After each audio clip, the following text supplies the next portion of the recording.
मेरे प्यारे भाइयों, ये जवानी अल्लाह की बहुत बड़ी नेमत है जो हमें और आपको मिली है। इस जवानी का मिसयूज न करो, इसको बदकारी में न गुजारो, इसको अय्याशी में न गुजारो, इसको शराब नोशी में न गुजारो, इसको हराम कारोबार में न गुजारो। इस जवानी को अल्लाह को राजी करने में गुजारो।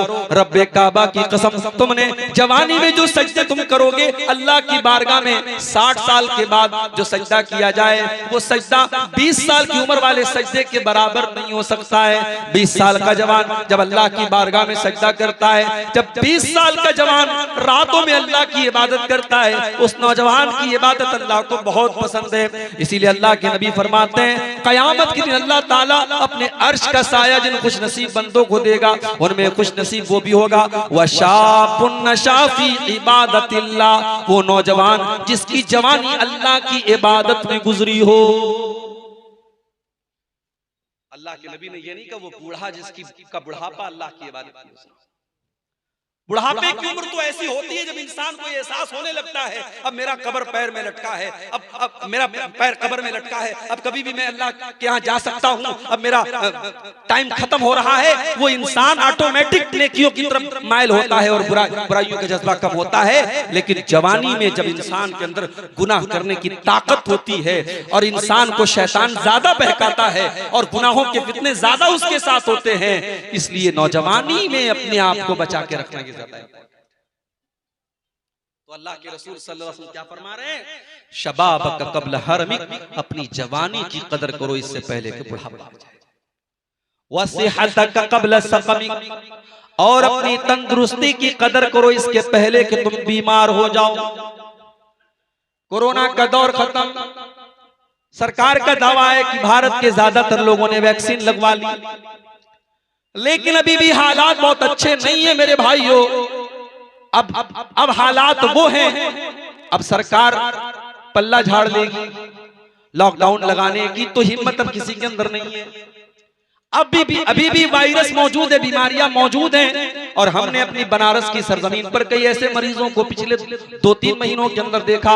बुखार आया, फीवर आया, डॉक्टर को दिखाया गया, प्लेटलेट की जांच हुई, प्लेटलेट कम पाया गया। इसके पहले कि प्लेटलेट चढ़ाया जाता, इसके पहले कि कंट्रोल किया जाता, 24 घंटे के अंदर मरीज अल्लाह को प्यारा हो गया। कितने वाकयात, बिल्कुल यंग आदमी, बिल्कुल नौजवान आदमी बीमार होता है और इंतकाल कर जाता है। हम नहीं जानते कौन सा बुखार जानलेवा बन जाएगा, हम नहीं जानते कौन सी खांसी जानलेवा बन जाएगी, हम नहीं जानते सीने का कौन सा दर्द हार्ट अटैक की खबर लेकर के आ जाएगा, हम नहीं जानते पेट का कौन सा दर्द नऊजुबिल्लाह कैंसर की बीमारी लेके आ जाएगा। अगर अल्लाह ने आपको तंदुरुस्त बनाया है, अगर अल्लाह ने आपको बीमारियों से बचाया है, अल्लाह का शुक्र अदा करो मेरे भाई। कभी जाकर के मुंबई के अंदर कैंसर हॉस्पिटल में जाकर के देखो, आपके जैसे लोग कितने मरीज हैं जो कैंसर की बीमारी में मुब्तला हैं और आज मुंबई के हॉस्पिटल के चक्कर लगा रहे हैं और जिंदगी और मौत की लड़ाई लड़ रहे हैं। अगर अल्लाह ने आपको और हमें अल्लाह ने इन बीमारियों से बचाया जाए तो इस नेमत की कदर करो। अल्लाह के नबी फरमा रहे हैं वसिहतक क़ब्ल सक़मिक, अपनी बीमारियों के आने से पहले अपनी तंदुरुस्ती की कदर करो। और तीसरी चीज वग़िनाक क़ब्ल फ़क़्रिक, और अपनी दौलत की कदर करो इसके पहले कि तुम फकीर हो जाओ, गरीब हो जाओ। आज अल्लाह ने दौलत दी है, आज आपके पास बड़े बैंक बैलेंस हैं, बड़ी जमीनें हैं, बड़ी जायदादें हैं, बहुत पैसा आपके पास है। आज हराम कामों में खर्चा करने के लिए तो 2000 की नोट आप निकाल लेते हैं और लाखों करोड़ों खर्च करने के लिए तैयार हो जाते हैं। अभी बनारस में एक शादी हुई, लड़की वालों ने ये डिमांड की, लड़के वालों ने ये डिमांड की कि हमारे यहाँ से जब बारात जाएगी तो बहुत अच्छा लॉन बुक होना चाहिए, एक अच्छा लॉन बुक होना चाहिए। लड़की वाले भी बड़े हैसियत वाले, बड़े पैसे वाले थे।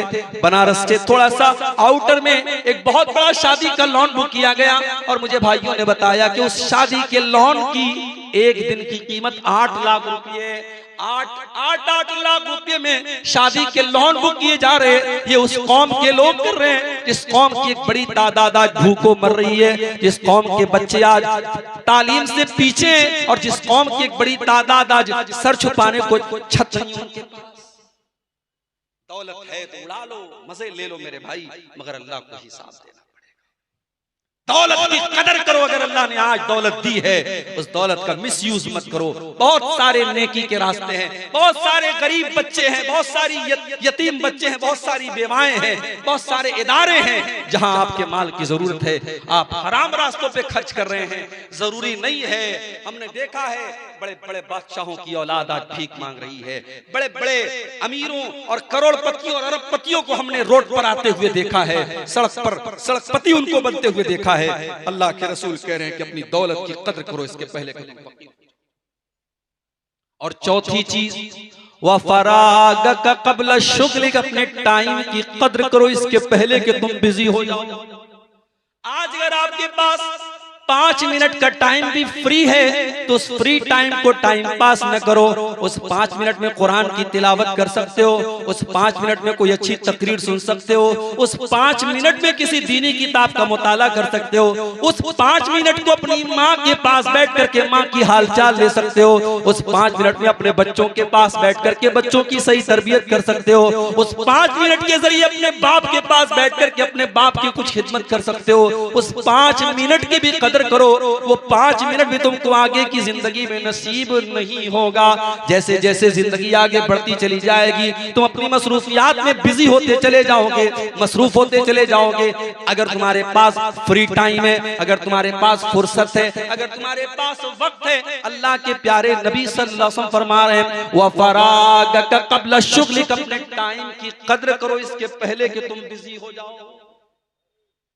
और 5वीं चीज, वहयातक कबल मौतिक, और अपनी जिंदगी की कद्र करो, इसके पहले कि मौत आ जाए, इसके पहले कि तुम आज तो अपनी 4 व्हीलर पर और अपनी महंगी महंगी 30-30, 40-40 लाख की गाड़ियों पर तुम सफर करते हो। तुम्हारे गांव में तुम्हारी गाड़ियों की धूम है, तुम्हारी दौलत की धाक है। इससे पहले कि वो दिन आ जाए जब फॉर्च्यूनर पे चलने वाला, जब महंगी महंगी गाड़ियों पर चलने वाला, जब करोड़पति बंगले में रहने वाला, जब 4 लोगों के कंधे पर सवार होकर के कब्रिस्तान जाएगा, उस दिन के आने के पहले तुम तैयारी कर लो मेरे भाई।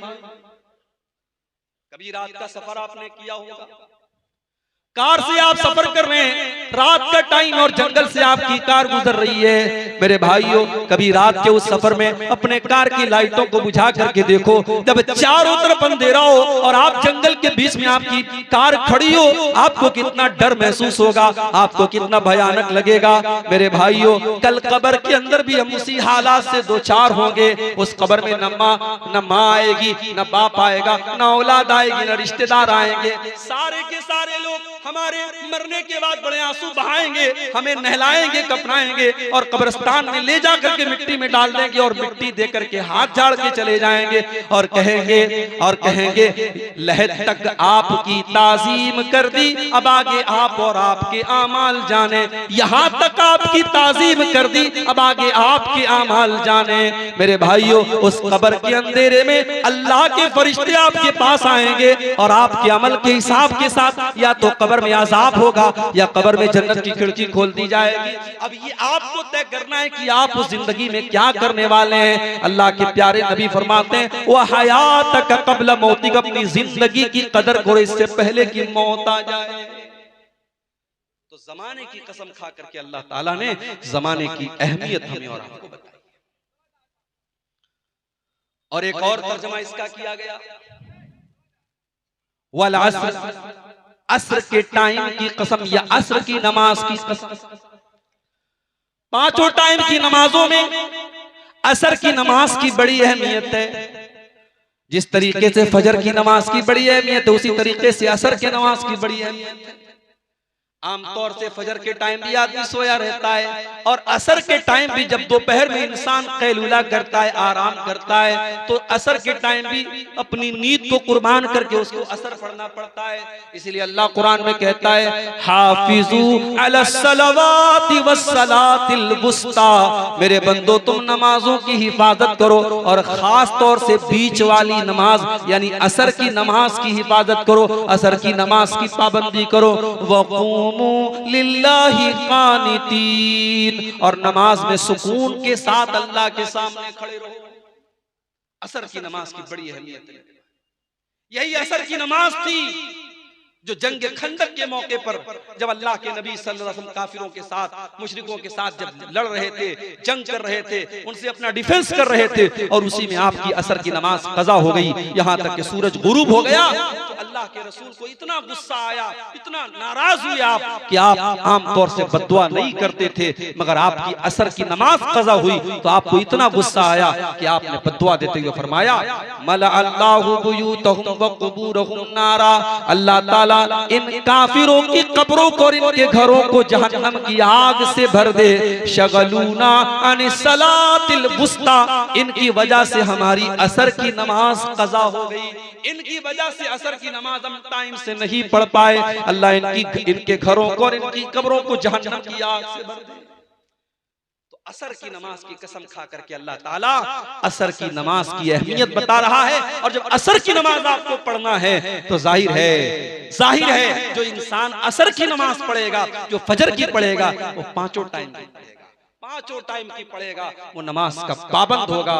मगर अफसोस की बात है मस्जिदें आज हर गांव में हैं, और एक नहीं चार मस्जिदें हैं। मैं किसी गांव में जाता हूं, लोग कहते हैं मौलवी साहब यहाँ 4 मस्जिदें हैं, एक जामा मस्जिद है, 4 बख्तिया मस्जिद है।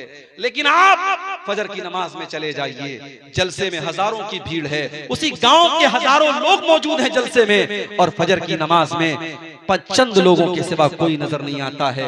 मेरे भाइयों, नमाज की पाबंदी न करके हम और आप अगर अपने आप को कुरान और हदीस पे चलने वाला कहते हैं, अहले हदीस कहते हैं, और मुवहिद कहते हैं, और कुरान और हदीस पे चलने वाला कहते हैं, तो तुफ है हम पर कि हम किस मुंह से अपने आप को अहले हदीस कहते हैं। मेरे भाइयों, दावा करना आसान है, उस दावे पर अमल करना मुश्किल काम है। अगर अहले हदीस हम कहते हैं तो हमें और आपको कम से कम उस नबी की आखिरी वसीयत का ख्याल रखना चाहिए।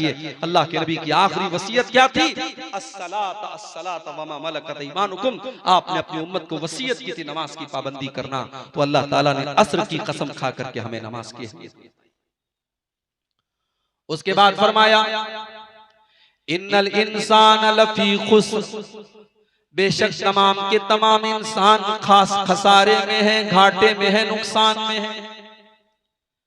सवाल ये पैदा होता है, अडानी जी तो बहुत पैसा कमा रहे हैं, अंबानी जी तो बहुत पैसा कमा रहे हैं, इस्राइल जैसा मुल्क आज दुनिया को नाको चने चबवा रहा है, ये तो ईमान वाले नहीं है, ये तो मोमिन नहीं है, ये तो नेक अमल करने वाले नहीं है, कोई जालिम है, कोई फासिक है, कोई फाजिर है, कोई हराम खोर है, कोई मुशरिक है। ये लोग तो दुनिया में बड़ी दौलत कमा रहे हैं। और अल्लाह क्या कह रहा है? इन्नल इंसान लफी खुस्र, बेशक तमाम के तमाम इंसान खसारे में।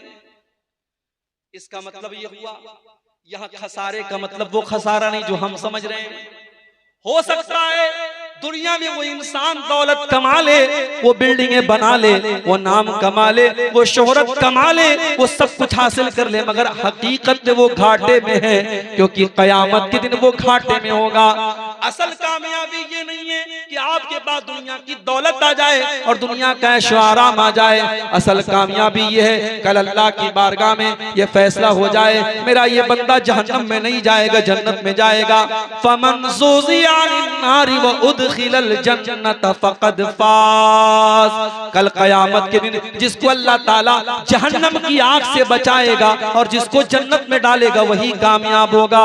मेरे भाइयों, इन्नल इंसान लफी खुस्र, अल्लाह फरमाता है कि तमाम के तमाम इंसान घाटे में हैं। यानी जो 4 चीजें मैं बयान करने जा रहा हूं, अगर ये 4 चीजें तुमने अपने अंदर पैदा नहीं की तो हो सकता है तुम दुनिया के एतबार से तो फायदे में और प्रॉफिट में रहोगे, लेकिन आखिरत में तुम खसारे में रहोगे। अच्छा, एक चीज और बताऊंगा, आप लोग खेती करते हैं, किसान लोग हैं, आपको समझने में आसानी होगी। खेती का एक प्रोसेस होता है, उसमें बहुत मेहनत लगती है, बहुत कुछ करना पड़ता है। उसके बाद भी अगर जब पैदावार के मिलने का टाइम हो, जब हमें अपनी मेहनत का फल मिलने का टाइम हो और उसके बाद कोई ऐसी मुसीबत आ जाए, सूखा पड़ जाए, बारिश ही न हो, या बारिश इतनी ज्यादा हो कि फसल तबाह हो जाए, तो हमारे भारत में, हमारे मुल्क में जो लाखों किसान हर साल आत्महत्या करते हैं, सुसाइड करते हैं, खुदकुशी करते हैं, वो क्यों करते हैं? क्योंकि उस खेती के लिए बेचारे बड़ी मेहनत करते हैं, उसमें अपना कैपिटल लगाते हैं, अपनी पूंजी लगाते हैं, बैंक से लोन लेकर के वो खेती में इन्वेस्ट करते हैं, और उसके बाद अगर सूखा पड़ जाए, बारिश न हो या बारिश ज्यादा हो जाए, सैलाब आ जाए और खेती तबाह हो जाए, तो वो किसान लाचार हो जाता है। और चूंकि उसने बैंक से लोन लिया था, ब्याज पर उसने लोन लिया था, अब उसे ये नजर आता है ये ब्याज मैं कैसे दूंगा, मेरी तो पूरी पूंजी खत्म हो गई, तो वो खुदकुशी का रास्ता अपनाता है, जो कि हराम है। ब्याज पर लोन लेना भी हराम है और खुदकुशी करना भी हराम है, मगर ये कदम वो उठाता है और मायूस होकर के उठाता है। क्यों? क्योंकि वो देखता है कि मेरी मेहनत का फल मुझे नहीं मिला। मेरे प्यारे साथियों, कल कयामत के दिन भी सबसे ज्यादा खसारा उठाने वाले कौन लोग होंगे? कुरान का 15वां पारा खोलिए, अल्लाह ताला फरमाता है सूरह काफ के अंदर, कुल हल नुनब्बिउकुम बिल अक्सरीन आमाला अल्लज़ीना दल्ला सायुहुम फिल हयातिद दुनिया व हुम यहसबूना अन्नहुम युहसिनूना सुना। ऐ नबी आप बता दीजिए कि सबसे ज्यादा खसारा उठाने वाले और सबसे ज्यादा नुकसान उठाने वाले कौन लोग हैं? अल्लज़ीना ज़ल्ला सायुहुम फिल हयातिद दुनिया, जिनका दुनिया का सारा अमल बर्बाद हो जाएगा। जितना अमल वो करके आए हैं वो सारा का सारा अमल बर्बाद हो जाएगा, और वो समझते रहे कि हम बहुत नेक अमल करके आए हैं। ये कौन लोग होंगे? फरमाया उलाइकल्लज़ीना कफरू बिआयाति रब्बिहिम व लिक़ाई, ये वो लोग होंगे जिन्होंने अपने रब की आयतों का इनकार किया होगा, जिन्होंने कयामत के दिन का इनकार किया होगा, उनके सारे के सारे अमल बर्बाद हो जाएंगे। तो सबसे बड़ा खसारा मेरे भाइयों कयामत के दिन का खसारा। और कोई ये ना समझे कि साहब हम तो मुसलमान हैं, हमारा तो बेड़ा पार है, हम तो ला इलाहा इल्लल्लाह कहने वाले हैं, मुशरिक खसारे में होगा, काफिर खसारे में होगा। हम तो मुसलमान हैं, हम तो ला इलाहा इल्लल्लाह मुहम्मद रसूलुल्लाह पढ़ने वाले हैं। मेरे भाइयों, अगर मोमिन भी है लेकिन उसका किरदार सही नहीं, उसका अमल सही नहीं है, तो वो भी नुकसान में होगा कयामत। अल्लाह ने फरमाया सूरह ज़ुमर के अंदर, वत्तबिऊ मा उन्ज़िला इलैकुम मिर रब्बिकुम, मेरे बंदो तुम अपने रब की शरीयत की पैरवी करो, मिन क़ब्ल अन यातियकुमुल अज़ाबु बग़ततन व अंतुम ला तशऊरून, इसके पहले कि अल्लाह का अज़ाब अचानक आ जाए और तुम्हें पता न चले। अन तक़ूल नफ्सुन या हसरता अला मा फ़र्रतु फ़ी जंबिल्लाह, कयामत का दिन होगा, इंसान कहेगा ऐ काश मैंने अल्लाह के अहकाम के सिलसिले में लापरवाही न की होती, मैंने कोताही न की होती। या हसरता अला मा फर्रतु फी जंबिल्लाह व इन कुन्तु लमिनस साखिरीन, इंसान कल कयामत के दिन कहेगा मैं अल्लाह का मजाक उड़ाने वालों में से था, मैं इस्लाम का मजाक उड़ाने वालों में से था, आज मेरा कितना बुरा अंजाम हो गया। औ तक़ूल लौ अन्नल्लाह हदानी लकुन्तु मिनल मुत्तक़ीन, इंसान कहेगा ऐ अल्लाह काश तूने मुझे भी हिदायत दी होती और मैं भी मुत्तकी लोगों में से हुआ होता। औ तक़ूला लौ अन्न ली कर्रतन, इंसान कहेगा अल्लाह काश एक मर्तबा मुझे दोबारा दुनिया में जाने का मौका दे दिया जाए तो मैं भी अच्छा अमल करके तुझको राज़ी करूं। मेरे प्यारे भाइयों, ये मोमिन और मुसलमान अपने आप को कहने वाला भी कल कयामत के दिन पछताएगा अगर उसकी जिंदगी अल्लाह और उसके रसूल के हकाम के खिलाफ। मुसलमान नाम है आपका, मुसलमान नाम है हमारा, बेपर्दगी हमारे यहाँ हो रही है, जिनाकारी हमारे यहाँ हो रही है, हरामखोरी हमारा नौजवान कर रहा है, जुआ हमारा नौजवान खेल रहा है, शराब हमारा नौजवान पी रहा है, और तमाम हराम काम हमारे यहाँ हो रहे हैं, और हम साहब इसी ख्याल में मगन है कि साहब हम तो मुसलमान हैं, हमारा तो बेड़ा पार है। कुरान की आयतें बता रही कि नहीं, जुबान से दावा कर लेने से काम नहीं बनेगा। खसारे में तो वो लोग भी होंगे जिन्होंने ईमान का दावा किया होगा मगर उनका अमल गड़बड़ होगा। इन्नल इंसान लफी खुस्र, बेशक इंसान घाटे। अब चार चीजें अल्लाह ने बयान की, इल्लल्लज़ीना आमनू, मगर वो लोग घाटे में नहीं है जो ईमान वाले हैं, वामिलुस्सालिहात, और नेक अमल करने वाले हैं, वतवासौ बिल हक़, और हक बात की तबलीग करने वाले हैं, वतवासौ बिस्सब्र, और सब्र की तबलीग करने वाले हैं। अब इन चारों चीजों पर हम थोड़ी सी रोशनी डालते हैं ताकि इस सूरत को हम अच्छे तरीके से समझें। ईमान किसको कहते हैं, ईमान किस चीज का नाम है? आइए अपने नबी से चल के पूछते हैं ईमान किसको कहते हैं। एक मर्तबा हजरत जिब्रील अलैहिस्सलाम इंसानी शक्ल में आते हैं और सहाबा के सामने बैठ करके अल्लाह के नबी से सवालात करते हैं ताकि सहाबा को दीन की मोटी मोटी बातें समझ में आ जाए। उसी में हजरत जिब्रील सवाल करते हैं, अय अल्लाह के नबी, अय मोहम्मद सल्लल्लाहु अलैहि वसल्लम, ईमान किस चीज का नाम है? आपने फरमाया, अंतुमिना बिल्लाहि व मलाइकतिही व कुतुबिही व रुसुलिही। ईमान ये है तुम अल्लाह के ऊपर ईमान लाओ, उसके फरिश्तों के ऊपर ईमान लाओ, उसकी किताबों के ऊपर ईमान लाओ, उसके रसूलों के ऊपर ईमान लाओ, वल यौमिल आखिर और कयामत के दिन के ऊपर ईमान लाओ, वल क़द्री खैरिही व शर्रिही और तकदीर के ऊपर ईमान लाओ। अब मैं आपसे पूछता हूं भाई, ये ईमान की के 6 अरकान है। अल्लाह पर ईमान लाना, उसके फरिश्तों पर ईमान लाना, उसकी किताबों पर ईमान लाना, उसके रसूलों पर ईमान लाना और कयामत के दिन पर ईमान लाना और तकदीर पर ईमान लाना। ये ईमान के 6 अरकान है, 6 पिलर्स। अब मैं आपसे पूछता हूं, क्या आप इन 6 चीजों पर ईमान रखते हैं?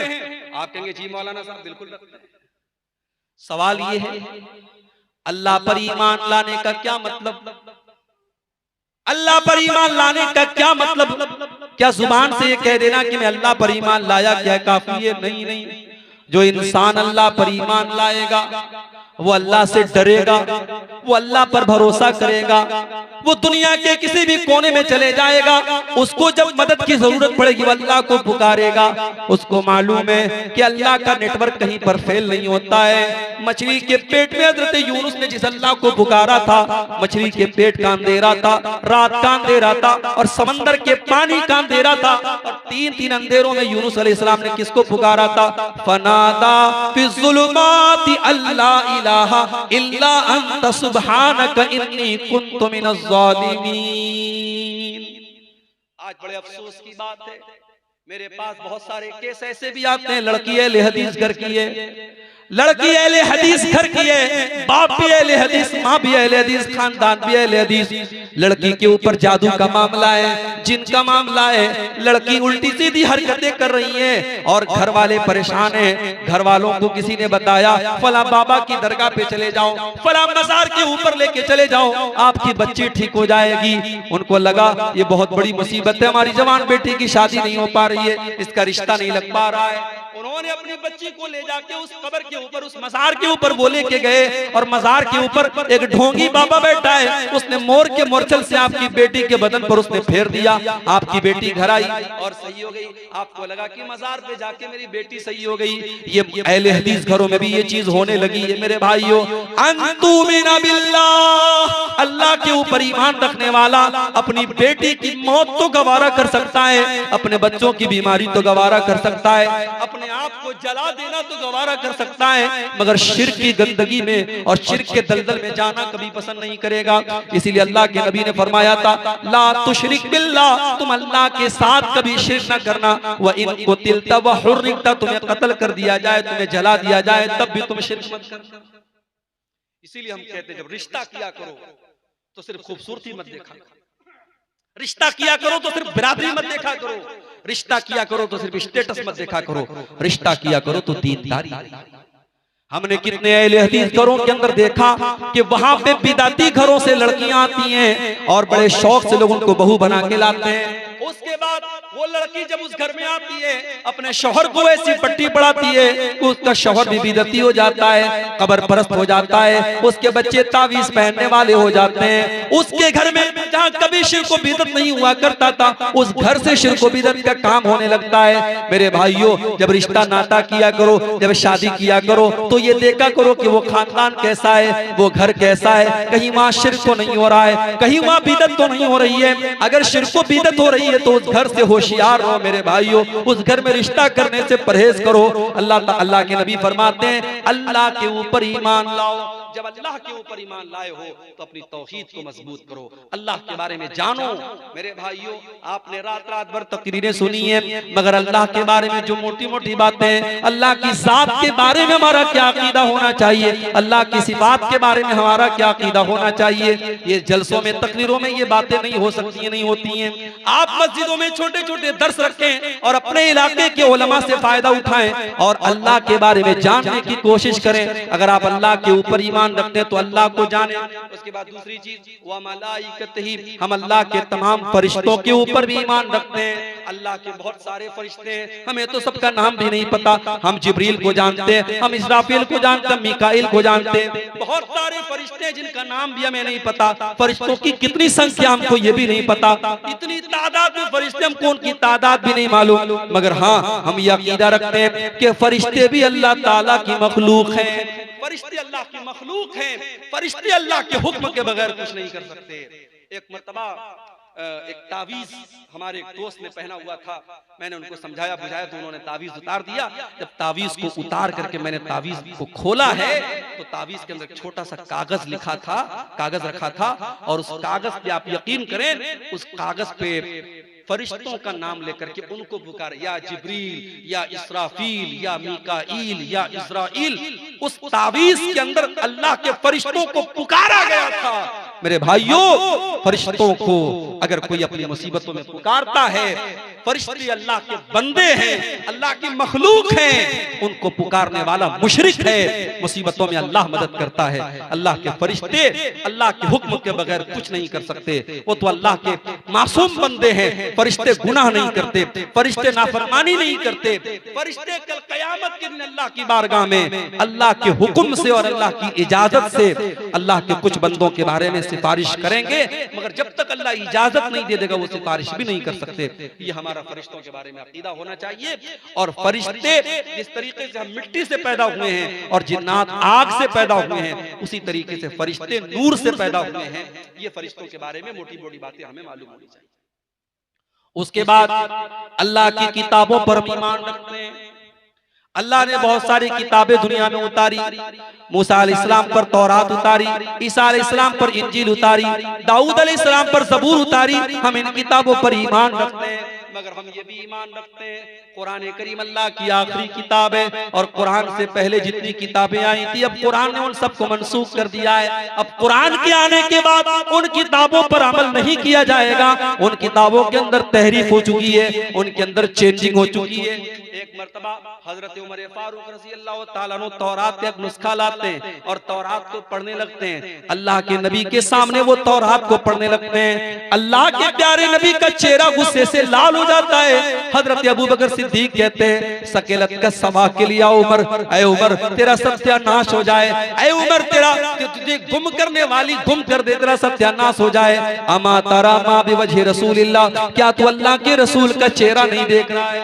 हजरत उमर फारूक ने नजर उठाई और देखा कि अल्लाह के नबी का चेहरा गुस्से से लाल है। उन्होंने तौरात का वो नुस्खा वहीं पर जमीन पर डाल दिया और बड़े अदब से कहा, रज़ीतु बिल्लाहि रब्बा व बि मुहम्मदिन रसूला व बिल इस्लाम दीना। ऐ अल्लाह के नबी, मैं अल्लाह को अपना रब मानता हूँ, मैं मोहम्मद सल्लल्लाहु अलैहि वसल्लम को अल्लाह का रसूल मानता हूँ, मैं इस्लाम को अल्लाह का दीन मानता हूँ। आपने फरमाया, ऐ उमर वल्लज़ी नफ्सी बियदिही, उस अल्लाह की कसम जिसके हाथ में मेरी जान है, लौ काना मूसा हय्यन, अगर आज हजरत मूसा अलैहिस्सलाम भी जिंदा होते, मा वसिअहु इल्ला इत्तिबाई, तो मूसा अलैहिस्सलाम को भी मेरी पैरवी करनी पड़ती। मूसा अलैहिस्सलाम भी मुहम्मदुर रसूलुल्लाह के आने के बाद अब अपनी शरीयत नहीं चला सकते, उनको मुहम्मदुर रसूलुल्लाह की शरीयत पर अमल करना पड़ेगा। इसीलिए हमारा ये अकीदा है कि क़यामत के पहले जब ईसा अलैहिस्सलाम दुनिया में आएंगे तो वो भी कोई नई शरीयत लेकर के या अपनी शरीयत लेकर के नहीं आएंगे। वो क़यामत के पहले आएंगे, वो दज्जाल को कत्ल करेंगे, वो जमीन में अदल इंसाफ को कायम करेंगे, मगर वो उम्मत मुहम्मदिया की हैसियत से रहेंगे। वो इसी उम्मत के पीछे नमाज पढ़ेंगे, वो एक नबी की हैसियत से और एक शरीयत लाने की हैसियत से दुनिया में नहीं आएंगे। तो हम अल्लाह की सारी किताबों पर ईमान रखते हैं और अल्लाह के सारे रसूलों पर भी हम ईमान रखते हैं। रसूलों की तादाद कितनी हमें नहीं मालूम, बाज़ रिवायात में 1,24,000 की गिनती आई है, मगर वो रिवायतें सही नहीं है, ज़ईफ हैं। हम ये अकीदा रखते हैं कि अल्लाह ने अनगिनत नबी दुनिया में भेजे हैं, लेकिन हम साथ में ये अकीदा भी रखते हैं कि आखिरी नबी और आखिरी रसूल जनाब मोहम्मद रसूलुल्लाह सल्लल्लाहु अलैहि वसल्लम हैं। अब आपके बाद दुनिया में कोई नबी नहीं आएगा। आपसे पहले जितने नबी आए, हम सारे रसूलों पर ईमान रखते हैं, सबको अल्लाह का नबी मानते हैं। मगर अब कयामत तक अगर शरीयत चलेगी और कानून चलेगा और लॉ अगर चलेगा और विधान अगर चलेगा तो जनाब मोहम्मद रसूलुल्लाह सल्लल्लाहु अलैहि वसल्लम को चलेगा। हम इस बात पर ईमान। इसी तरीके से कयामत के दिन के ऊपर भी हम ईमान रखते हैं। कयामत के बारे में जितनी बातें कुरान और हदीस के अंदर आई, तमाम बातों पर ईमान रखते हैं। और यहाँ एक बात नोट कर लीजिए, जिस तरीके से कयामत के दिन पर ईमान रखना जरूरी है, उसी तरीके से बरज़ख के ऊपर भी ईमान रखना जरूरी है। कुछ लोग कब्र के अज़ाब को नहीं मानते। कुछ लोग कहते हैं साहब जब इंसान मर जाएगा, मिट्टी में मिल जाएगा, तो अब सीधे कयामत के दिन उठेगा, कब्र में कोई अज़ाब उज़ाब नहीं होता। कुछ लोग अज़ाब कब्र का इनकार करते हैं। याद रखो मेरे भाई, अज़ाब कब्र कुरान से भी साबित है और अल्लाह के नबी की हदीसों से भी साबित है। और जो कब्र के अज़ाब को नहीं मानता है वो हकीकत में कयामत को भी नहीं मानता है। अज़ाब कब्र को मानना भी कयामत के ईमान, कयामत पर ईमान का एक हिस्सा है। इसलिए अज़ाब कब्र को मानना, कयामत के दिन जो अल्लाह का मीज़ान होगा और मैदान हश्र होगा और इसी तरीके से पुल सिरात होगा, जो कयामत के दिन की जितनी डिटेल बताई गई है, कभी इंशाअल्लाह आपके इलाके में एक मौजू इस पर होगा। कयामत के दिन की तमाम तफसीलात पर हम बात करेंगे। हमें और आपको उस पर भी ईमान रखना जरूरी है। अल्लाह के नबी ने फरमाया कि वल यौमिल आखिर, आपको कयामत के दिन के ऊपर ईमान रखना जरूरी है। और छठी चीज क्या है? वल क़द्रि खैरिही व शर्रिही, और तकदीर के ऊपर ईमान रखना जरूरी है। हर इंसान की तकदीर उसके पैदा होने के पहले हजारों साल पहले लिखी जा चुकी है। और जब इंसान अपनी माँ के पेट में होता है और 4 महीने का 120 दिन का होता है, अल्लाह के प्यारे नबी फरमाते हैं बच्चे की तकदीर लिख दी जाती है। उसका अमल, उसकी रोजी रोटी, उसकी उम्र, वो जन्नती होगा कि जहन्नमी होगा, नेक नसीब हो, खुश नसीब होगा कि बदनसीब होगा, सब कुछ उसकी माँ की पेट में अभी है, बाहर नहीं निकला है, लिख दिया गया है। तकदीर पर ईमान हमारा होना चाहिए मेरे भाई। और जिसका तकदीर पर ईमान होगा वो किसी से हसद नहीं करेगा, किसी से जलन नहीं करेगा। अरे जब मेरा तकदीर पर ईमान है, अब्दुल गफ्फार के हिस्से की रोजी अब्दुल रहमान नहीं ले सकता, अब्दुल रहमान के हिस्से की रोजी अब्दुल गफ्फार नहीं ले सकता। हमारा जब तकदीर पर ईमान होगा, हम अपने भाई से हसद नहीं करेंगे। हम किसी की दौलत देखकर, किसी की शोहरत देखकर, किसी की इज्जत देखकर हमारे दिल में हसद पैदा नहीं होगा, क्योंकि हमारा तकदीर पर ईमान है। तो ये ईमान के 6 अरकान है मेरे भाई। अल्लाह ताला कह रहा है इल्लल्लज़ीना आमनू, अगर आपको घाटे से बचना है, कयामत के दिन नुकसान से बचना है, तो आपको अपने अंदर ईमान पैदा करना। और ईमान ही हमारा कैपिटल है मेरे भाई, ईमान ही हमारी पूंजी है। कयामत के दिन हम अल्लाह के पास जब जाएंगे, हमारे पास दुनिया में बेहतरीन बिल्डिंग हो न हो, हम झोपड़ी में रहते हो, गरीब हो, फकीर हो, लेकिन अगर ईमान के साथ जाएंगे तो हमारा बेड़ा पार हो जाएगा। और ईमान नहीं होगा तो करोड़ों अरबपति होकर हम जाएंगे, हम बर्बाद हो जाएंगे। अल्लाह ने कुरान के 3 पारे की आखिरी आयत में फरमाया इन्नल्लज़ीना कफरू व मातू व हुम कुफ्फारुन फलन युक़बल मिन अहदिहिम मिलउल अर्ज़ि ज़हबा। जो लोग कुफ्र की हालत में दुनिया से चले जाएंगे, ईमान के बगैर दुनिया से चले जाएंगे और उसी हालत में उनको मौत आ जाएगी, कल कयामत के दिन वो जमीन भर के सोना भी अगर लेके आ जाएंगे तो अल्लाह ताला जमीन भर के सोना भी उनका कबूल नहीं करेगा। वलव इफ्तदा बिही, वो जमीन भर के सोना भी अगर लेके आ जाएंगे, अल्लाह अपने अजाब से उनको नहीं बचाएगा। उलाइका लहुम अज़ाबुन अलीम व मा लहुम मिन नासिरीन। अल्लाह फरमाता है उनको जहन्नम के अजाब में डाला जाएगा और वहां उनकी कोई मदद करने वाला न होगा। मेरे भाइयों, इस ईमान की दौलत की कदर करो। अल्लाह ने हमें और आपको ईमान वाला बनाया, अल्लाह ने तौहीद पर चलने वाला बनाया, इस्लाम पर चलने वाला बनाया। इस ईमान की दौलत की कदर करो। और ये भी नोट कर लो, ईमान घटता और बढ़ता भी है। ईमान घटता और बढ़ता है। जैसे मोबाइल में चार्जिंग होती है, 100% चार्जिंग है तो मोबाइल बराबर काम करता है। चार्जिंग कम होती है, मोबाइल की बैक लाइट स्लो हो जाती है, मोबाइल स्लो काम करने लगता है। जिस तरीके से मोबाइल की चार्जिंग घटती और बढ़ती है, हमारे ईमान की चार्जिंग भी घटती और बढ़ती है।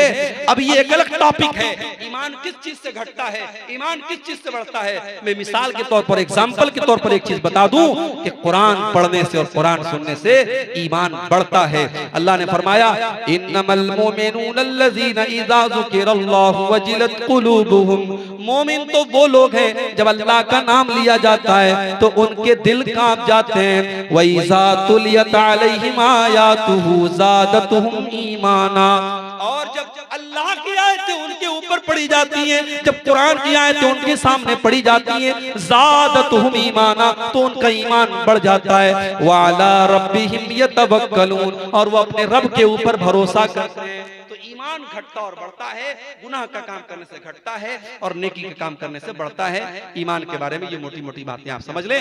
उसके बाद दूसरी चीज क्या है, वो आमिलुस सालिहात। अगर खसारे से बचना है, नुकसान से बचना है, तो अल्लाह कह रहा है नेक अमल करने वाले बन जाओ। नेक अमल किसको कहते हैं? हमारा बहुत बड़ा तबका ऐसा है जो रबीउल अव्वल के महीने में जुलूस निकालता है। मुझे नहीं मालूम कटिहार में निकलता है कि नहीं निकलता है। एक मर्तबा मालदा में कलियाचक में मेरा प्रोग्राम था और इत्तेफाक से 12 रबीउल अव्वल की तारीख थी। मैं यकीन माने मालदा से कलियाचक का रास्ता मुश्किल से 1 घंटे का 1.5 घंटे का रास्ता होगा। उस रास्ते को क्रॉस करने में कई घंटे लगे। पूरा रास्ता जाम है। नौजवान लड़के चमकदार कपड़ा पहन करके, लड़कियां भी हैं, लड़के भी हैं, और झूम रहे हैं। बड़े बड़े डीजे बज रहे हैं और बड़े बड़े झंडे गाड़ियों पर लगे हैं और लाइन से गाड़ियां चल रही हैं और अस्सलातु वस्सलामु अलैका या रसूल अल्लाह के नारे बुलंद हो रहे हैं। और ये सब किस नाम पे हो रहा है? दीन के नाम पे। ये सब दीन के नाम पर हो रहा है और करने वाला ये समझ के कर रहा है साहब हम बहुत बड़ा नेक काम कर रहे हैं। याद रखो मेरे भाइयों, जिस काम को दुनिया वाले नेक अमल कहें वो नेक अमल नहीं है। जिसको हमारे बड़े बड़े लोग नेक अमल कहें वो नेक अमल नहीं है। नेक अमल किसको कहते हैं? अल्लाह ने फरमाया कुरान के 16वें बारे में सूरह कहफ की आखिरी आयत में अल्लाह ने फरमाया फमन काना यरजू लिका रब्बिही फलयामल अमलन सालिहा। जो अपने रब से मुलाकात करना चाहता है, जो अल्लाह से मिलना चाहता है, जो जन्नत में जाना चाहता है, वो ऐसा अमल करे जो शरीयत की नजर में नेक अमल हो।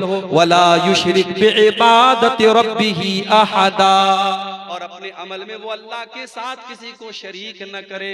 पता ये चला कि हमारा अमल नेक अमल कब है? जब उसके अंदर 2 चीजें पाई जाएं। नंबर 1, हमारा अमल कुरान और हदीस के मुताबिक हो, और नंबर 2, उसमें हम अल्लाह के सिवा किसी और को शरीक न करें। अगर दिखावा है, अगर रियाकारी है, तो हमारा अमल जितना भी खूबसूरत अमल हो अल्लाह क्या बर्बाद हो जाएगा। मेरे भाइयों, इसलिए हम बिदअत के भी खिलाफ हैं और शिर्क के भी खिलाफ हैं। वो आमिलुस सालिहात में दोनों का रद्द है। हमें नेक अमल करना है, हमें वो अमल करना है जो खालिस अल्लाह के लिए किया गया हो, और वो अमल करना है जिस पर अल्लाह के प्यारे नबी की मुहर लगी हो। 2:30 बजे खत्म करना है।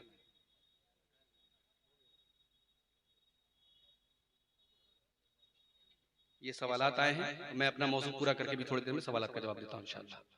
तो नेक अमल करने वाला ही अल्लाह के घाटे और नुकसान से बचेगा। अच्छा, अब एक बात और है कि भाई अगर कोई इंसान बिदअत कर रहा है, नबी की मोहब्बत के नाम पे कर रहा है, तो कल कयामत के दिन उसका अंजाम क्या होगा?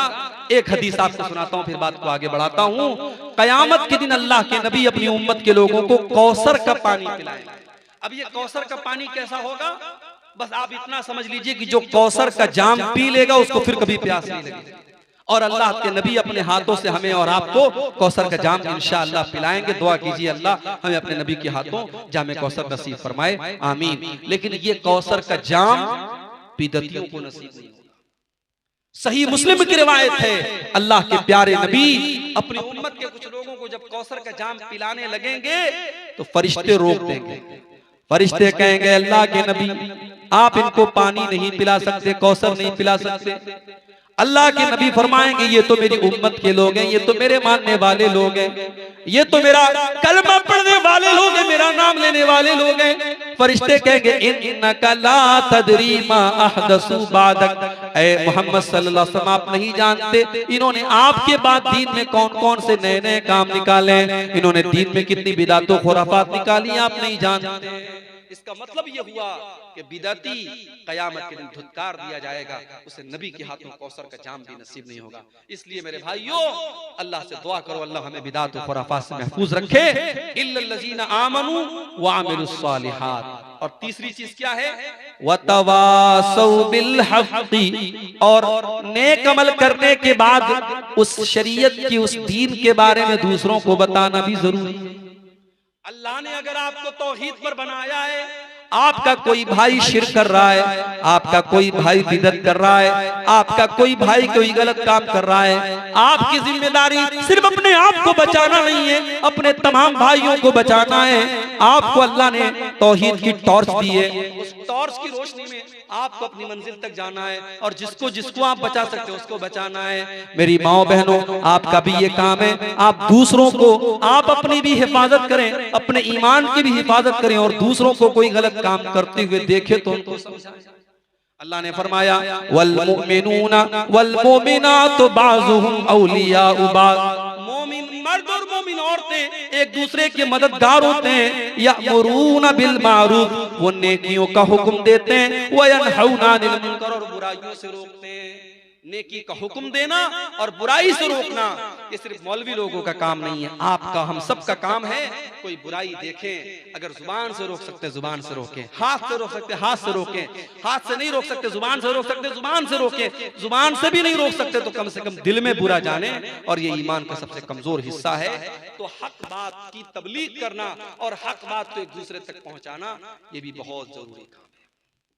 मगर एक बात यहाँ पे समझ लीजिए, जब आप हक बात बताएंगे तो कुछ लोग आपके खिलाफ भी हो जाएंगे, आपके कुछ दोस्त आपसे दुश्मनी भी करने लगेंगे, तो सब्र भी करना पड़ेगा। इसलिए आगे अल्लाह ने फरमाया वतवासौ बिस्सब्री, जब हक बात की तबलीग करोगे तो सब्र भी करना पड़ेगा। तो जब तुम हक बात दूसरों को बताओ तो सब्र की तलकीन भी करो, खुद भी सब्र करो, सामने वाले से कहो कि देखो भाई ये दीन का मामला है, तुमको सब्र से काम लेना पड़ेगा। मेरे भाइयों, और आज के दौर में तो हमें कदम कदम पे सब्र की जरूरत पड़ेगी। मेरी प्यारी माँ बहनों, मार्केट में चली जाओ, बाजार में चली जाओ, जब आप बुर्के में और नकाब में निकलोगी तो घूरने वाले आपको घूरेंगे और ताना मारने वाले आपको ताना मारेंगे। उतने ताने एक बेहया और बदचलन लड़की को नहीं सुनने पड़ेंगे, अपने जिस्म की नुमाइश करने वाली औरतों को लोग सर और आंखों पर बिठाएंगे, उनकी तारीफ करेंगे, और नकाब पोश और बापर्दा औरत को लोग गालियां देंगे। मेरी प्यारी बहन, आपको वहां पे सब्र से काम लेना पड़ेगा। मेरे नौजवान भाइयों, जब आप अपने आप को गुनाहों से बचाने की कोशिश करेंगे, अपने दामन को ज़िनाकारी और बदकारी से बचाएंगे, आपके कुछ दोस्त ताना देंगे, अरे तू तो बड़ा पुराने दौर का आदमी है, तू तो हालात और जमाने से बहुत पीछे चल रहा है, देख फलाने की तो इतनी गर्लफ्रेंड्स है, फलाने की तो इतनी लड़कियों से दोस्ती है, उसके मोबाइल पर तो फला फला के नंबर है, फला फला के वीडियोज है। आपको सही रास्ते पर चलता हुआ देखकर भी लोग आपको ताने मारेंगे और आपको बुरा भला कहेंगे, उस वक्त भी आपको सब्र की जरूरत पड़ेगी। वतवासौ बिस्सब्री, आपको वहां पर भी अल्लाह के दीन पर कायम रहना पड़ेगा और सब्र से काम लेना पड़ेगा। सब्र बड़ा वसी लफ्ज़ है मेरे भाई, सब्र के ऊपर भी हमें और आपको बहुत गौर करने की जरूरत है। और आज के मौजूदा दौर में जब दीन पर अमल करने वाला और दीन पर चलने वाला पूरी दुनिया में अजनबी बन चुका है, इस दौर में तो सब्र की हमें कदम कदम पे जरूरत पड़ेगी।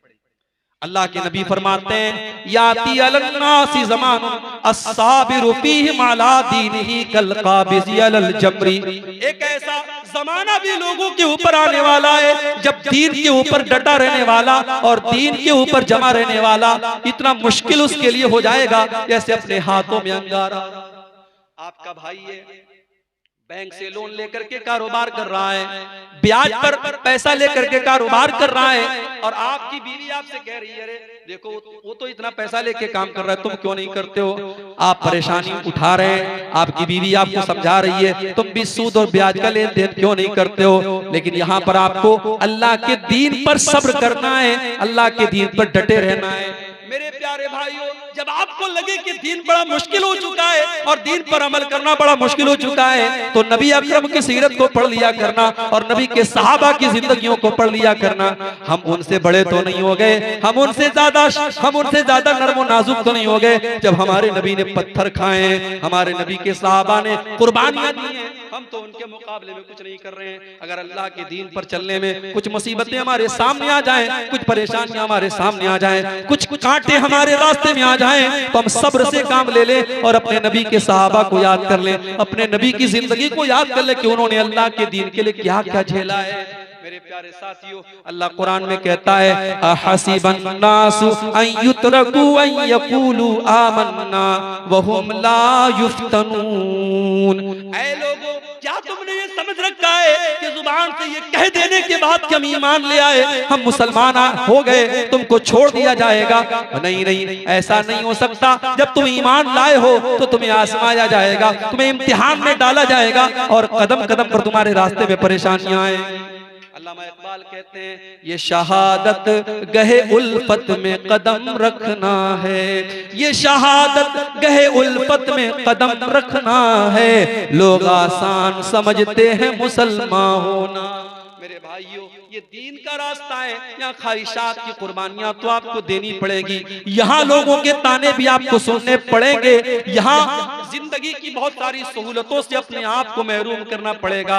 मगर एक बात का ख्याल रखना पड़ेगा, जो अल्लाह की नजर में जायज है, जो रसूल की नजर में जायज है, जो कुरान और सुन्नत में जायज है, हमें जायज की लिमिट में रहना है, हमें नाजायज की तरफ नहीं जाना है। और जिस चीज के बारे में डाउट हो जाए, पता नहीं ये हलाल है कि हराम है, पता नहीं ये जायज है कि नाजायज है, उससे भी अपने आप को बचा के रखना है। अल्लाह के प्यारे नबी फरमाते हैं अल हलालु बय्यिनुन वल हरामु बय्यिनुन व बैनहुमा उमूरुन मुश्तबिहात। ऐ मेरी उम्मत के लोगों, हलाल बिल्कुल क्लियर है और हराम बिल्कुल क्लियर है, और हलाल और हराम के बीच में कुछ चीजें ऐसी हैं जो डाउट वाली हैं, जो शक वाली हैं। तो जो उनसे अपने आप को बचा लेगा फक़द इस्तबरा लिदीनिही व इर्ज़िही, उसने अपने दीन को बचा लिया, अपनी आबरू को बचा लिया। बचा लो अपने आप को, सब्र से काम लो मेरे भाई। इस दौर में सब्र की जरूरत पड़ेगी, और सब्र जो होता है वो 3 तरीके का होता है। इसको नोट कर लो, कहीं दिमाग के किसी कोने में बिठा लो। सब्र क्या होता है? 3 तरीके का होता है।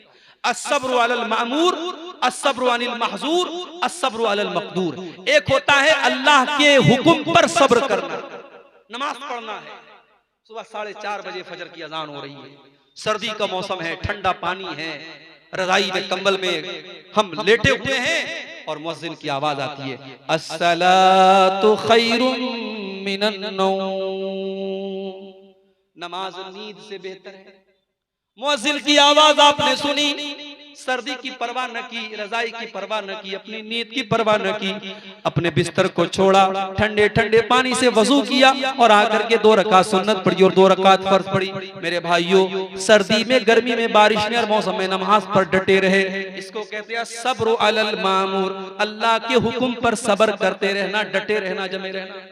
और सब्र की दूसरी किस्म है अस्सब्रु अनिल महजूर, के गुनाहों से अपने आप को बचा लेना।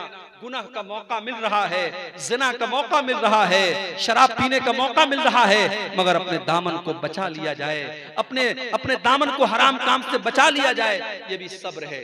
इसीलिए अल्लाह के नबी फरमाते हैं व रजुलुन दातहुम रातुन ज़ातु मनसबिन व जमाल, कयामत के दिन वो इंसान भी अल्लाह के अर्श का साया पाएगा जिसको कोई खूबसूरत औरत और पैसे वाली औरत गुनाह की दावत दे और वो ये कह के टुकरा दे इन्नी अखाफुल्लाह, मैं अल्लाह से डरता हूँ, मेरे दिल में अल्लाह का खौफ है, और ये कह करके वो अपने दामन को ज़िना से बचा ले। अल्लाह के नबी कहते हैं उस मुत्तकी इंसान को कयामत दिन अल्लाह के अर्श का साया मिलेगा।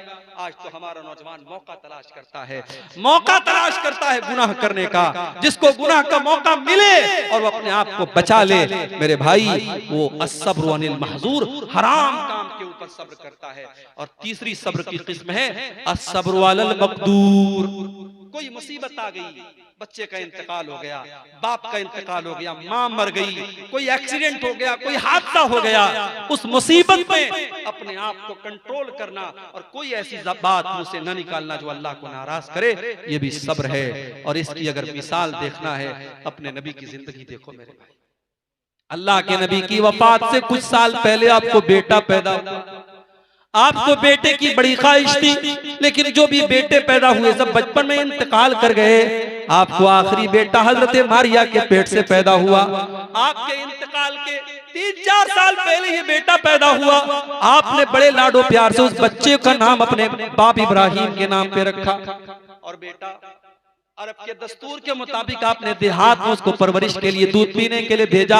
अभी वो बच्चा 1.5 साल का है। आपके पास खबर आई कि इब्राहिम बहुत बीमार है, बहुत बीमार है, बहुत सीरियस हालत में। आप अपने साहबा को लेकर के इब्राहिम को देखने के लिए जाते हैं। अपने बच्चे को अल्लाह के नबी गोद में लेते हैं। वो बेटा जो बड़ी आरज़ू थी, बात इस उम्र में 55 साल की 56 साल की उम्र में अल्लाह के नबी को मिला है। उस बच्चे को अल्लाह के नबी दम तोड़ता हुआ देखते हैं। उस बच्चे की सांसों को उखड़ता हुआ देखते हैं। उस बच्चे का आखिरी टाइम है, बच्चा आखिरी सांसें ले रहा है और अल्लाह के नबी की आंखों से आंसू बरसने लगते हैं। अल्लाह के नबी रोने लगते हैं। बेटे का इंतकाल आपकी आंखों के सामने हो जाता है और आप कहते हैं इन्नल ऐन तदमा वल क़ल्ब यहज़ुन वला नक़ूलु इल्ला मा यर्ज़ा रब्बुना। ऐ मेरे बच्चे इब्राहिम, तेरे बाप की आंखों से आंसू बह रहे हैं, तेरे बाप का दिल गमगीन है, मगर तेरा बाप अपनी जुबान से कोई ऐसी बात नहीं निकालेगा जिससे अल्लाह नाराज हो जाए। मेरी माओ बहनों, आपके ऊपर कोई मुसीबत अल्लाह ना करे आ जाए, किसी औरत का बच्चा मर जाए, किसी औरत का सुहाग उसका शौहर इंतकाल कर जाए, किसी औरत के घर में कोई हादसा हो जाए, तो औरतें आमतौर से बड़ी जज्बाती होती हैं। उनकी जुबान से ऐसी बातें निकल जाती हैं जो अल्लाह को नाराज करने वाली हैं। उस मौके पर सब्र से काम लिया करो।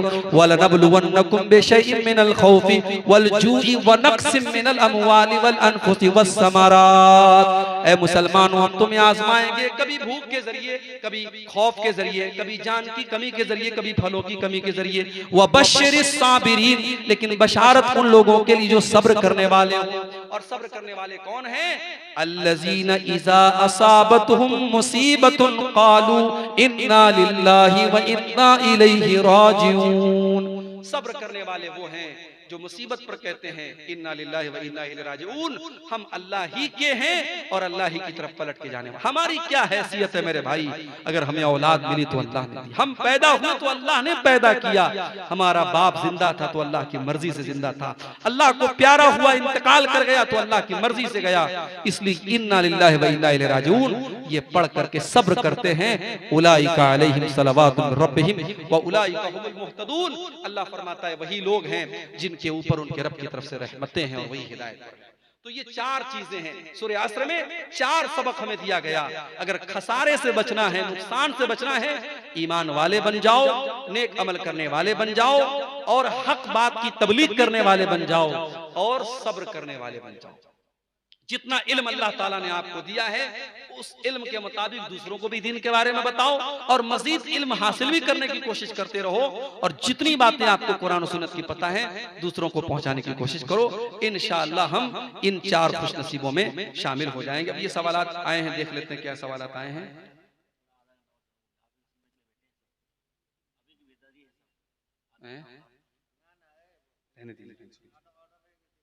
दुनिया में ईसा अलैहिस्सलाम की शादी हुई थी या नहीं? देखिए, इस बारे में कोई वाज़ेह दलील मौजूद नहीं है। ईसा अलैहिस्सलाम की शादी हुई थी या नहीं थी, कोई ऐसी सही हदीस मौजूद नहीं है जिसमें उनकी बीवी का जिक्र हो, उनके बच्चे का जिक्र। इसलिए बहुत सारे उलमा ने लिखा है कि ईसा अलैहिस्सलाम ने शादी नहीं की थी। अब सवाल यह कि उन्होंने शादी नहीं की थी तो फिर क्या हमें और आपको भी ऐसा करना चाहिए? जी नहीं, हम और आप ईसा अलैहिस्सलाम की शरीयत पर अमल नहीं करते हैं, हम मोहम्मद सल्लल्लाहु अलैहि वसल्लम की शरीयत पर अमल करते हैं। और हमारे नबी ने शादी की थी तो हमारे लिए शादी करना ही सुन्नत है। और अगर किसी को ज़िनाकारी का खतरा हो तो उसके लिए तो शादी करना फर्ज है। ठीक है। क्या बेनमाजी काफिर है? मुदल्लल जवाब। इस बारे में उलमा की 2 अलग अलग राय है। कुछ उलमा ने तो यानी बेनमाजी जो नमाज नहीं पढ़ता है उसको मुतलक तौर पे काफिर कहा है, मगर ज्यादातर उलमा का ये मौकिफ है कि अगर इंसान सुस्ती और काहली की वजह से नमाज नहीं पढ़ता है तो वो काफिर नहीं है, मुसलमान है, गुनहगार है। हाँ, अगर कोई इंसान नमाज की फर्जियत का इनकार करता है या बिल्कुल कभी नमाज नहीं पढ़ता है, एकदम कुल्ली तौर पर नमाज को छोड़े हुए है, तो फिर उस इंसान को मोमिन कहना मुश्किल है। वो इंसान कुफ्र की हद तक पहुंच चुका है, इल्ला कि वो तौबा और इस्तिगफार कर ले।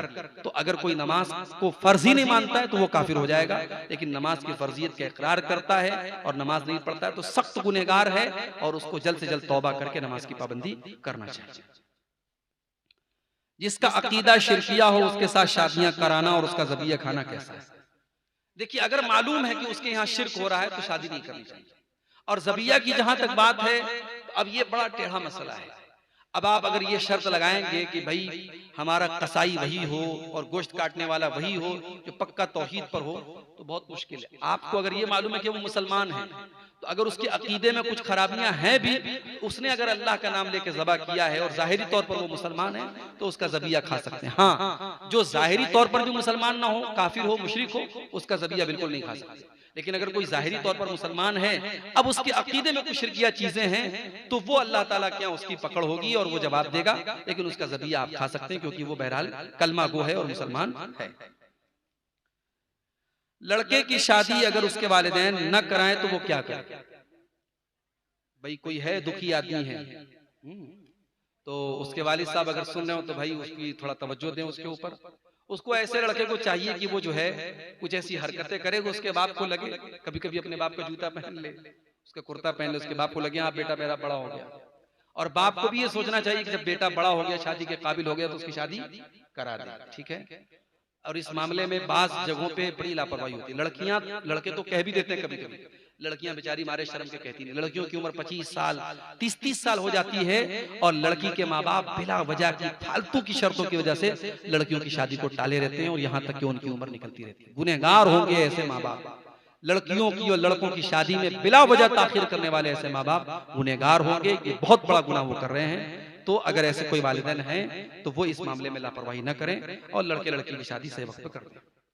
लड़के की शादी की सही उम्र क्या है? उम्र तो नहीं बताई गई शरीयत के अंदर, हाँ सिफत बताई गई कि जो लड़का जिस्मानी एतबार से बालिग हो चुका है, बीवी का हक अदा कर सकता है जिस्मानी एतबार से, और माली एतबार से उसके पास इतनी कमाई है कि वो अपना और अपनी बीवी का खर्च उठा सकता है, अपने माँ बाप को और अपनी बीवी बच्चों को खिला सकता है, तो फिर उस इंसान को चाहिए कि वो शादी कर दे। उसके लिए कोई उम्र क्राइटेरिया नहीं है। ये 15 साल में भी आदमी इस लायक हो सकता है और 20 साल की उम्र में भी इस लायक हो सकता है। तो हमारे मुल्क में शायद कानूनन जो है 18 साल से कम की शादी जो है, लड़के की तो शायद 21 साल है, लड़कियों की 18 साल है, जो कानूनी तौर पर है। तो वो एक हमारे भारत के कानून के हिसाब से शरीयत में उम्र का ऐसा कोई मसला नहीं है। अगर मुसलमानों को कोई गैर मुस्लिम जबरदस्ती अल्लाह ताला का इनकार कराए तो वो क्या करे? मुदल्लल जवाब, वो कुरान की आयत है ना, इल्ला मन उक्रिहा, अगर किसी को मजबूर किया जाए कलमे कुफ्र कहने पर, कोई ऐसा नारा लगाने पर, कोई ऐसी बात कहने पर जो इस्लाम के खिलाफ है, उसको मजबूर किया जा रहा है तो वो इजाजत है, उस हद तक इजाजत है कि अपनी जान बचाने के लिए। लेकिन शर्त वहां पर भी क्या है? वह क़ल्बुहु मुत्मइन्नुन बिल ईमान, कि दिल के अंदर ईमान होना चाहिए। ये ना हो कि दिल के अंदर भी अगर वही बात है तब तो वो इस्लाम से खारिज हो जाएगा। अपनी जान बचाने की हद तक वो उस मौके पर कुफ्र वाली बात कह सकता है, जैसा कि हजरत अम्मार बिन यासिर रज़ी अल्लाह तआला अन्हु को काफिरों ने पकड़ा था और उनके मुंह से जबरदस्ती कलमे कुफ्र कहलवाया था, उसी मौके पर यह आयत नाजिल हुई थी। तो ऐसी मजबूरी की सूरत में कहा जा सकता है। लेकिन अगर उस वक्त भी कोई अपने आप को, अपनी जान की परवाह न करे और उस मौके पर भी वो कलमे कुफ्र न कहे, तो ये ईमान का और आला दर्जा है। इजाजत तो है, लेकिन अगर उस वक्त भी इंसान अल्लाह के बारे में और इस्लाम के बारे में कोई गलत बात न कहे और अपने जान की भी परवाह न करे, तो ये ईमान का और आला दर्जा है। अल्लाह ताला से दुआ है रब्बुल आलमीन हम सबको कुरान और सुन्नत पर चलने की तौफीक अता फरमाए, आमीन।